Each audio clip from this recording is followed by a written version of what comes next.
Hi there and welcome to day 22 of the 6-week challenge. So today's weigh day, and in a second we'll cut this video to the actual weigh-in, which I did a little bit earlier before shooting this, and you can have a look and see how that went. So I'll just pause now. Okay, so here we are on week 3, halfway through weigh day. Now today is not going to be a good weigh day, I've got a feeling, because, well, main reason is on Sunday having a bit of a binge, and I've got a load of water. I can feel it in me at the moment. I can feel still quite a bit bloated from that, which is fine, seeing I know I'm probably going to be 3, maybe even 4 pounds heavier than I would be ordinarily, but that's cool. So let's get on and have a look for the sake of showing everything on here, and then I'm going to look forward to next week's weigh-in where you'll see a massive drop. So let's have a quick look here and see where we've got to. So as you can see, I am half a pound heavier than when I weighed last week. But that is not a problem because, as I say, water weight twice out this week, loads of water weight in the body at the moment. I know that I've lost a couple of pounds of fat, the maths show that, so it's cool. It's just one of those things, but I'm quite glad this is happening because this is just a shame not to get disheartened, because when we watch the video next week and when we do the weigh-in next Tuesday, you should see quite a big shift, and I would imagine probably 5 or 6 pounds down from this weigh-in today, to reflect the 4 pounds I'll probably lose this week and the 2 pounds I lost last week. So I'd be looking to come in at about a 195 ish when we hop on next week, but we'll see. Anyway, I will see you in the rest of this video, so see you in a sec. And there we go. So as I said in the video, lots of water weight on from the shenanigans that happened on Sunday, which is to be understood. I mean, I nailed a load of carbs, and the carbs will have been stored as glycogen, and with the glycogen, loads of water, which will have put on the weight. Now, while we're talking about carbs, I just want to quickly talk about different kinds of food and the mix of those foods together. So the macronutrients we talked about before, and how that can encourage additional weight loss. And specifically what I look at is actual reduction in carbs and how that induces something called ketosis.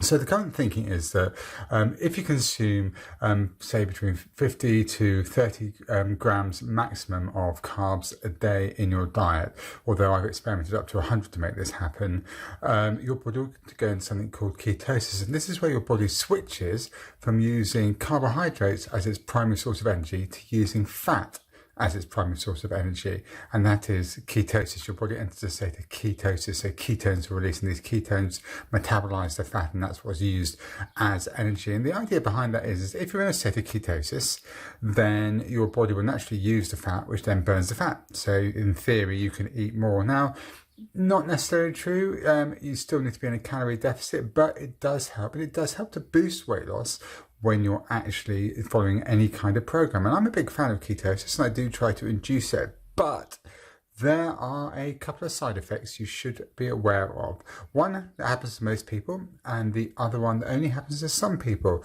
and normally people of a Oriental or with slight Oriental heritage, which I have. My grandma was from Burma, or she was half Burmese, half Portuguese, so I have some Oriental in me, and unfortunately I got the second side effect. So anyway, on to the side effects. Side effect number 1 is keto breath, and basically when you are actually using ketones, your body burns and uses ketones to metabolize the fat, your breath can smell a little bit funny. Some people report the breath as smelling slightly sweet, almost like acetone.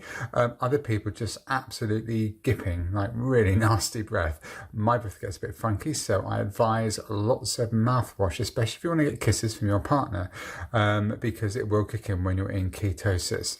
The second side effect, and this is something you probably won't ever have to encounter, but I did, is something called the keto rash.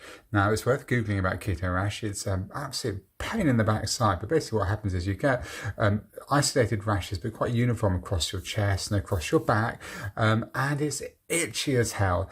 The itch lasts for about 2 to 3 weeks, and then the rash goes, and you're left with these little marks on your body, almost not scars, but it's almost like you've got freckles on your body where you had the keto rash come up. And they go after a couple of months, but at the time, bloody hell, is it really irritating and annoying. But chances are you're not going to get the keto rash. I was really unlucky. It's very, very rare that it happens generally, but worth Googling to have a look at. breath properly, that will happen, but good mouthwash will do the job to help as needed. And chewing gum, I also always carry a pack of chewing gum with me just to be safe if I'm going to meet a client or meet anyone, in fact, socially, just so that I don't stench them with my keto breath. But the pain is worth it for the additional fat burn that you get and the additional bonuses that helps with your body. So it's something which I like to call an accelerator, which you can use as part of my program, and it's your choice whether you do, but when you're dealing with this calorie deficit and some calorie restriction, it's actually very easy to get yourself into a state of ketosis, so it works really, really well. Anyway, that's it for today. What we will do is, I'm not sure what we'll talk about tomorrow, but I will see you tomorrow and talk about another topic to do with weight loss, myths around dieting, and just general information to help you guys on your journey. So I will speak to you tomorrow.